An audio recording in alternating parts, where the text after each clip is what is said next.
Spooky high school. The sweetest years of our lives. Back then, we were young and unafraid.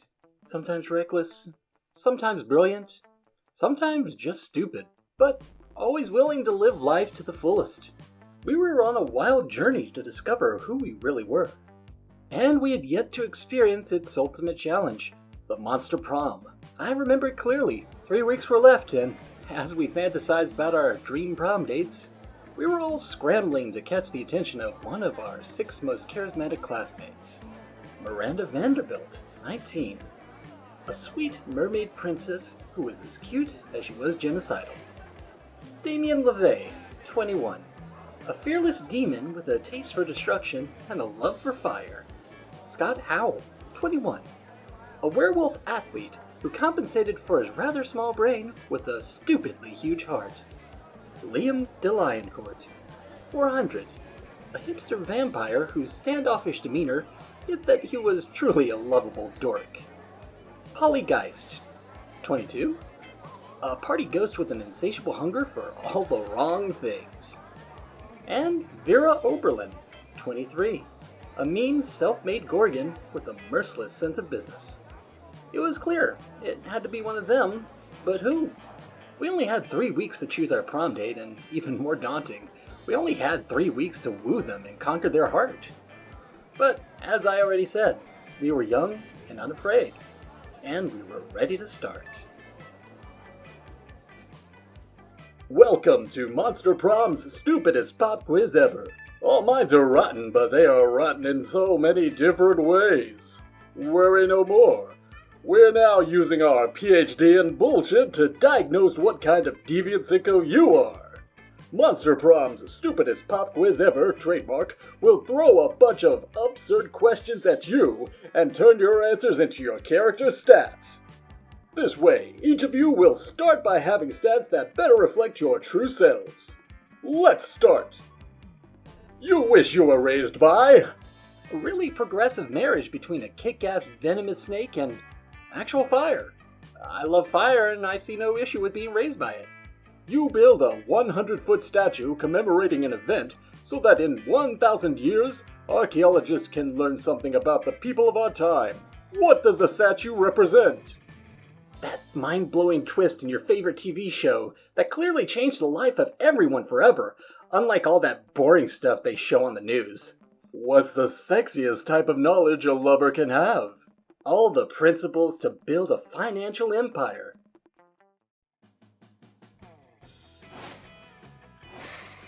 That day you listen to your elders and learn valuable lessons. Sometimes after all the monster nonsense and the dating gimmicks, you forget that attending class is supposed to be the primary activity at this high school. You gain 2 smarts. You catch a sight of Liam and Vera nearby doing what they do best, judging people. Ugh. Do you see the leggings that Succubus is wearing? How could I not? They're about as subtle as the didactic intent of Jonathan Swift's A Modest Proposal. You know, Liam, sometimes I worry that we're the only 2 fashionable monsters at this entire school. But then I realize that's not something to worry about. That's something to feel smugly superior about. I could have put it only slightly better myself. Now, focus, Vera. We've got so many more outfits to critique. No way to avoid it, you're about to walk right past them. Quick, improvise a fashion accessory that'll actually impress them. Strip naked, and tell them you're wearing fabric that only cool people can see. Vera's all about being cool. You rip off your clothes, saunter casually up to Liam and Vera, and let them know about your special outfit. They look up and down, then look at each other, then look back at you. It looks good. Decent. I'd give it a 7 out of 10. I wouldn't choose that myself, but it's certainly a bold choice. One could say even a pleasant one. Yes. I too can see your outfit. It's fine. Oh, what? No, I know the classic, this is an invisible outfit for cool people trick. I would fall for that shit. I was actually talking about, you know. Whoa, walking naked in front of people. You truly dance the line between being bold and just being an exhibitionist. You gain 2 boldness and 1 charm.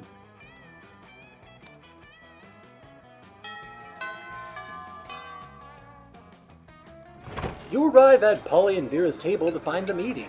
Wait, both of them? Oh, yum yum! I sure do love food and eating! Look at this food go in me! Yes, this cafeteria Sloppy Joe truly has a subtle flavor profile. Finally, you notice the cause of this absurdity. A well-dressed businessman sitting at the next table, watching both women intently. Oh yeah, I know you like this, baby. My eating is realistic and erotic. Be cool, Polly. The man wants to pay us for eating in front of him, not screaming about eating. Is this not what eating is? I forget. While Vera tries to explain eating to Polly, the businessman shyly approaches you and gives a small bow. Much obliged, friend, he says in a soft voice. Are these 2 fine ladies your friends? I must confess that I have searched far and wide for a suitable candidate to fill my rather unusual fetish. Paying a student at a high school for monsters to eat food while I watch politely from a distance. But I find myself unable to choose which of these 2 beauties to hire. The snake-headed one possesses a certain grace. Yeah, pay me, motherfucker. Pay me to do a thing I was going to do anyway. But the translucent one has such passion. I don't even want the money. This is just fucking weird and I love it. In your opinion, the businessman finishes, which would be the wiser choice on my part? The Gorgon, obviously. Look at how many mouths she's got on her head. The businessman strokes his chin and nods. You have a point, he says. The ghost only has the 1 mouth. Also, food seems to go right through her. This Gorgon, meanwhile, has countless mouths. Such value. Value is right, Pervo. 1,000 in cash up front. You pay for all my meals, and you give me your pants. Holy shit, he's doing it! He's doing it! He's getting naked! Vera is able to convince the businessman to pay for a fancy dinner for you and her. It's a little creepy with him watching the 2 of you, but you get over it.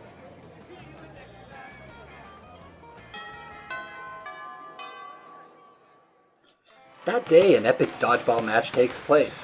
Everything seems lost, but you deliver an inspirational speech that fuels your team's spirit, leading to a spectacular comeback. You're clearly a natural-born leader. You gain 2 charm. During the next match, your team is struggling and one of your teammates is distracted with some other shit. Guess which one? Polly, are you just scrolling through dick pics on Vamper? No, Vera, I'm totally participating and engaging in physical activity. I just love gym class. Come on, Polly. Do you really want the shame of losing to Liam? He's been doing organic blood shots out of a rabbit skull in between rounds, and Damien's gonna shove it in our faces. I hate it when Damien tries to shove anything in my face. Look, I like winning as much as the next monster, but why is dodgeball apparently the only sport we ever play at this school? Some schools do volleyball in gym, or track and field, or cross-country skiing. But what we have is dodgeball, and I want to win it. When life gives you lemons, you've got to squirt some lemon juice in someone's eyes. Totally. Let me just finish editing this selfie. Have you seen this mascara filter? Adorbs. Maybe there's a way to inspire Polly to get on your level and lead you to victory. Wouldn't all of you be happier that way? Distract Polly, smash her cell phone, blame the other team. You shoot Vera a meaningful look, which conveys your entire plan because monster skills. Hey Polly, is that a bag of cocaine someone left on the bleachers? What? At least they're coke unprotected. I always keep mine in my bra so it's close to where my heart used to be. The moment Polly's head is turned, you knock the cell phone out of her hands and place a ball at her feet. What? Polly, it looks like the other team threw a ball that shattered your cell phone. What an unexpected calamity. Are you kidding me? No one messes with my phone. Ah! You've never seen Polly like this, and you hope never again to. She's clearly an expert at handling balls. Soon, the entire opposing team has fallen. It also helps that balls thrown at Polly go straight through her. That'll show them for what happens to people who mess with my phone. Good thing that she doesn't know that in this case, people was you. You gained 2 fun and 1 boldness.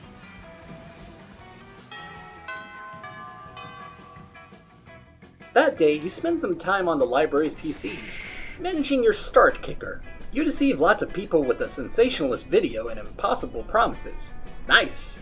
You gain 100,000 money, but almost everything goes to cover costs and you keep only 2 money. You spot Vera at the computer next to you, deep in contemplation. You offer her a penny for her thoughts. My thoughts are worth significantly more than a penny, but I'll invoice you later. I'm trying to launch a new, legitimate business venture. I mean scam. But I'm not sure how to best recruit customers. I meant to say gullible suckers. I've got no trouble finding victims in real life. My snakes use their tongues to smell weakness. But snakes can't use their tongues on the internet. I know, I was surprised by that as well. So, any ideas? A post on Reddit asking for suckers to join your new scam. If they're really suckers, they'll join anyway. Intriguing. I admire your lateral approach to the problem. People are looking for scams claiming not to be scams. But if a scam actively admits to being a scam, people will assume it's not one. Because why, after all, would a scammer admit to being a scammer? It's perfect. With that taken care of, all that remains is to set up the rest of my scam. I'm off to buy 30 pounds of butter, some gold spray paint, and a very large rubber duck.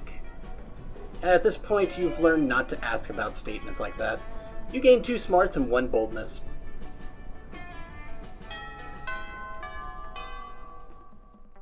Vera's drinking her customary lunchtime scotch, because you can drink whatever the hell you want at this school, but Scott's not making it easy for her.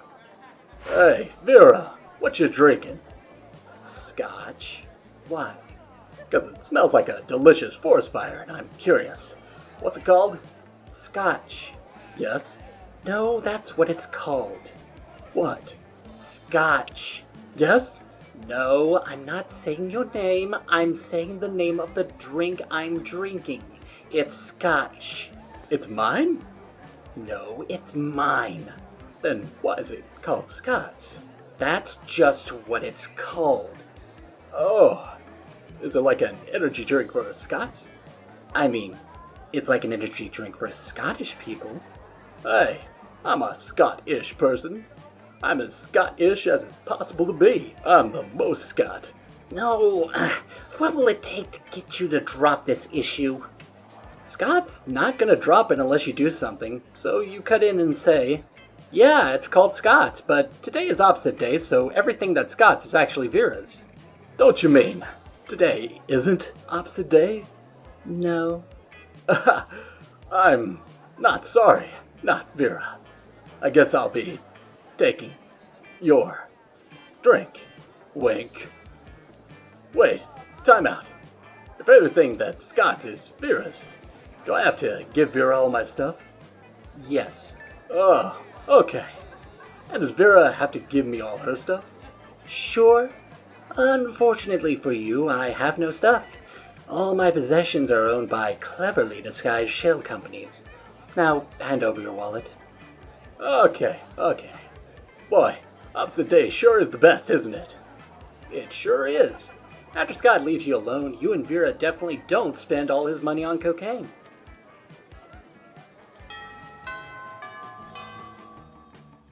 That day, an epic dodgeball match takes place. At one point, you're about to be eliminated by a player from the other team, but suddenly, you convince him not to throw the ball at you with a heartfelt speech about the importance of everyone's lives. The player bursts into tears, and you take advantage of that moment of weakness, throwing a ball at him. You lose 5 mercy, a stat that might be useful in Monster Prom's sequel, but isn't now, and you gain 2 charm. You're making your daily protection payment to Vera when suddenly, everyone, stop what you're doing and look at my majestic visage. The interdimensional prince. Muscling in on my territory, are you? Not at all, my darling Viperous. I'm here strictly in a business capacity. Business, you say? I'm all ears, except for my snakes, which are all tongues and teeth. It's simple economics, my love. You're an aspiring crime kingpin. I'm a prince. I propose a merger. A merger of our resources, our minds, our bodies, and our spirits. Interesting. Oh no, Vera's getting out her calculator. If she decides this merger is financially viable, good luck asking her to prom. But how will you undermine Vera's confidence in the prince's financial status? Steal all his money with your high-frequency trading algorithm, Carl. Before we draw up the contract, I hope you don't mind providing a full accounting of your assets. Of course not, my dear. As you can see from this spreadsheet, my entire kingdom is owned by someone named Carl. Let me see that. You idiot, Carl isn't a person, it's a computer algorithm. It probably stands for something like computerized autonomous robotic light bulb? Nope, doesn't stand for anything. It's just Carl. You gain 2 boldness and 1 smarts.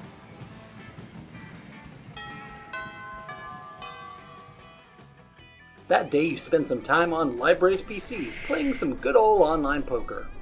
Gambling seems like a stupid and dangerous decision, but who cares? This time it paid off, so fuck it. You gain 2 money. In the course of your activities, you come across Vera and Polly, hatching yet another scheme. You sneak a little closer so you can eavesdrop. Listen, this has been a fruitful partnership so far, in terms of making people look like imbeciles. But I think it's time we monetize. Sick burns don't buy fresh outfits. Yeah, fine, whatever. I guess I could use some new thongs or whatever, but I don't want to stop making people look dumb just so we can make money. I don't want to sell out. Personally, I can't wait to sell out. But you have a point, we can't sacrifice our brand. The question, of course, is how do we do both? Yeah, how do we get rich off yanking people's chains? Careful with your choice of words, Polly. What? Chains are a big thing for ghosts. Of course. They don't seem to have any immediate ideas. Maybe you can offer a solution. Oh man, do I have a great prank for you. I call it stealing. Stealing. I like where your head's at, but it could use a catchier name. What about humping? Humping is already a thing. Yeah, but it's awesome. Fair point, but we need something classier. Something that says, this is cool and also legal. Ooh, theft! Warmer? Ooh, what about finance? That's already a thing. Fine. How about ambush finance? Oh yes, that's hot. You leave them to discuss whether they can trademark stealing. Meanwhile, you gain 2 creativity and 1 boldness.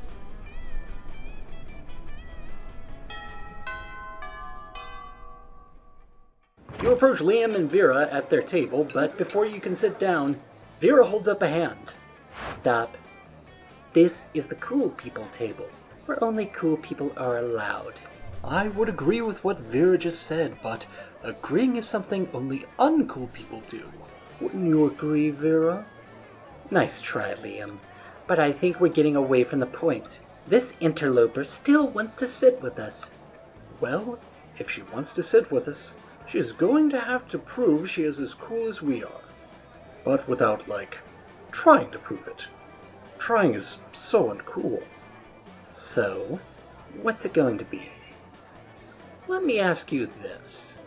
Would an uncool person be giving Vera 50 monster dollars right now? Okay, you're cool. What? Money can't buy coolness? Really? Let me consult the list of things money can buy. Let's see. Ore, organs, obedience, and there it is. Coolness. Why is coolness in the O section of your list? Because it's not a real list. I pretended there was a list in order to fuck with you. Okay, that's pretty cool. Speaking of cool, while I can't currently accept cash for campaign finance reasons, I will remember this favorably in the future. Perhaps I'll call on you later for other favors. You hope these favors are sexual in nature, but you don't say that because that is not a cool thing to say.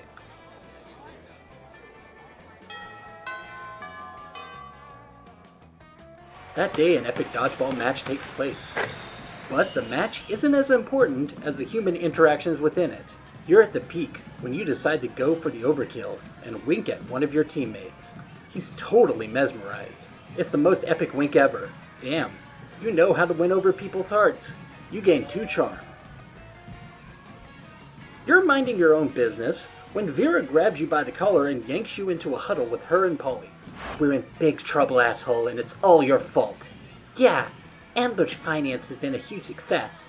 Too huge. They want us to write a book about it. But we don't know how to write a book. And we've already accepted the advance. So I took a bunch of Adderall and wrote 270 pages of garbage about stealing. But of course, the publishing house won't accept it. They say it's missing a big reveal at the end. Some kind of ultimate secret to Ambush Finance success. That's where you come in. Yeah, you came up with the idea in the first place, for which we owe you absolutely no royalties, by the way. So we figured you could help us come up with a big secret for the end of the book. What do you say? Keeping in mind that if you say no, I will have you skinned. The ultimate secret to Ambush Finance is that there is no secret, and you're all suckers for buying this book. Oh snap! That's the ultimate prank! We're stealing their money by tricking them into buying a book about stealing money. Very mean, and very on brand. And if anyone complains, we'll just tell them it's avant-garde self-help. French words always shut people up. Sweet, I'll go put this in the final draft. Great. But remember, Polly, we've got a bank heist scheduled for 5:30.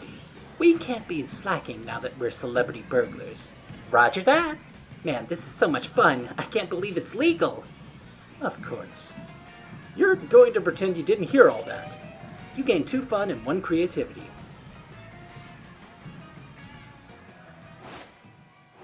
You finally pluck up your courage and ask your beloved to go to the monster prom with you. Prom together? I'm not a delicate flower that spends her days waiting for someone to ask her to prom. I'm a strong, confident, self-made woman. I can ask someone to prom myself. Would you want to come to the prom with me? See, there you have it. I can do it myself. And I dare you to decline my proposal, sweetheart. Vera Oberlin placed a win. Prom night was great. Vera showed interest in your career goals, and then she told you about hers. The passionate way she talked about it was equal parts scary and beautiful. So you used your best trick yet. You listened and cared sincerely. When the night was over, she kissed you goodbye on the cheek. The way she looked at you afterwards petrified you a bit, and you're sure it wasn't her Gorgon powers, but the knowledge that a new adventure seemed to be awaiting you. Those 3 weeks were maybe the most epic and absurd weeks of our lives. After the monster prom, we kept on living our lives, falling in love, battling for friendships, and learning about who we were and who we could be. And you know what? Like it always does, life happened. And it was wonderful. Vera kept being fierce, strong, and stunning. Some haters once said adult life would put that mean bitch in her place. But you know what? Vera ended up making adult life her own bitch. Polly's drug cooking skills proved useful, and she became a chemist for the pharmaceutical industry. But in her free time, she still cooks the real shit. Her greatest inventions so far are watermelon-flavored ecstasy and a thing called LS Dope. Liam started an iconoclastic band that broke all conventions. Their latest album has been a hit. It has no songs at all. The album's actually just a banana set on fire. And be sure, Liam doesn't care if you don't get it. For those 3 weeks, the Monster Prom seemed larger than life, and then it was gone just like that. The battle for Monster Prom might have ended then, but there were plenty of battles left in that war called youth. But once again, we were young and unafraid, and we were ready to start.